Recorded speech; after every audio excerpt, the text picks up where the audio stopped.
Olha só, importante demais, né? Porque aí começam a envolver alguns cálculos, que é a curva de solubilidade. O que é essa curva de solubilidade?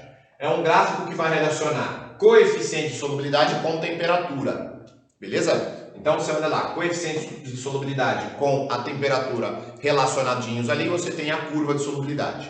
Aí você olha, embaixo, temperatura, aqui o CS, que é a coeficiente de solubilidade da substância, beleza? Então vamos ver como cada um deles varia, né? Varia o aumento da temperatura com o aumento ou diminuição do CS. Então quando você tem aqui, ó, o aumento da temperatura e aumenta a solubilidade daquela substância, seja um sal, uma base, não sei, né? Quando o aumento da temperatura ocasiona aumento da solubilidade, o que você vai ter? Uma dissolução endotérmica, que é a nossa curvinha vermelha. Reparem, está aumentando a temperatura e está aumentando a solubilidade. Significa que a temperatura está favorecendo a dissolução. Um exemplo é quando você coloca, né, achocolatado, Nescau ou Toddy, no leite quente. Ele se dissolve melhor do que no leite frio ou gelado, não é isso? Então você tem uma dissolução endotérmica. Aumento da temperatura favorece a dissolução.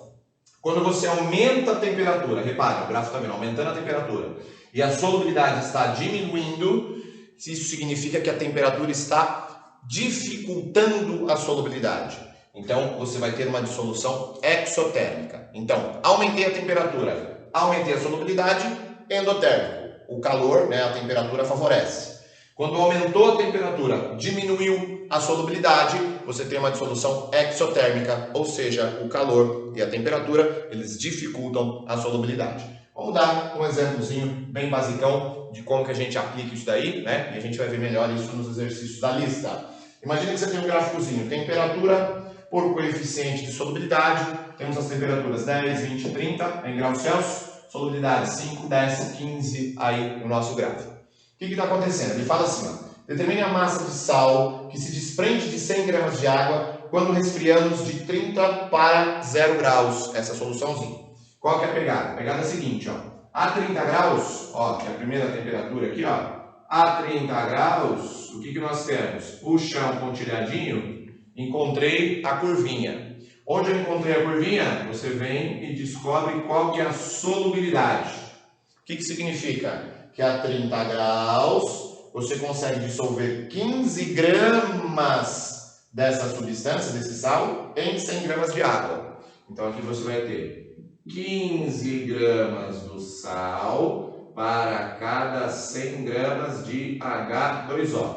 Então a 30 graus, para você ter uma solução saturada, você vai ter 15 gramas de sal em 100 gramas de água. Aqueles 15 gramas é a quantidade máxima desse sal que você consegue dissolver em 100 gramas de água a 30 graus Celsius. É o CS dele a 30 graus Celsius.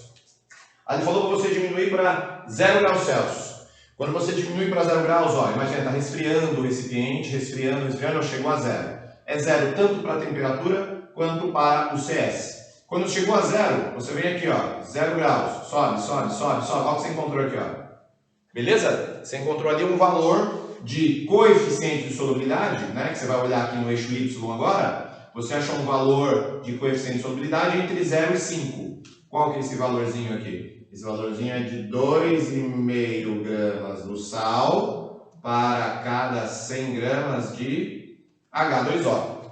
Então, olha só. Em 100 gramas de água, você, a 30 graus Celsius, conseguia dissolver 15 gramas do sal, certo? Você tinha uma solução homogênea, tinha 15 gramas do sal. Aí você pegou aquela solução e resfriou a 0 graus, né? Então você tinha uma solução inicial com 100 gramas de água e 15 gramas do seu salzinho. Aí você pegou e resfriou. Quando você resfriou a 0 graus Celsius, quanto que você consegue dissolver dessa substância em 0 graus Celsius? Apenas 2,5. Então ele quer saber quanto desse sal vai desprender ali da solução. O que você faz? Você subtrai, né? 15 menos 2,5, isso daqui vai dar 12,5 gramas do sal que foram para o fundo do recipiente. Então você vai ter uma configuraçãozinha assim, né? Você tinha lá o recipientezinho tinha ali 100 gramas de água e estava a 30 graus. né? Tinha 100 gramas de água e estava a 30 graus. Nesses 30 graus, quanto que você tinha? 15 gramas do sal completamente dissolvidos, né? Uma solução, uma mistura homogênea e saturada, porque 15 gramas é o que eu consigo dissolver em 100 gramas de água a 30 graus Celsius. Não consigo dissolver mais, beleza? Muito bom. Então estava ali, homogêneo. Quando você diminuiu a temperatura para 0 graus, você sabe que a 0 graus você dissolve apenas 2,5 gramas, né? Então eu resfriei esse recipiente a 0 graus Celsius. Quando você resfriou esse recipiente a 0 graus Celsius, você só consegue dissolver 2,5. Então tinha 15 e agora você dissolve só 2,5. Ou seja, todo aquele restante, que é a diferença entre os dois, vai para o fundo do recipiente e fica aqui embaixo. Ó. Aqueles 12,5 ficam ali embaixo na forma de precipitado, ali, ó, corpo de fundo ou corpo de chão. Beleza? É isso que vai acontecer, essa quantidade que se despreende. Tem mais um exemplozinho aí.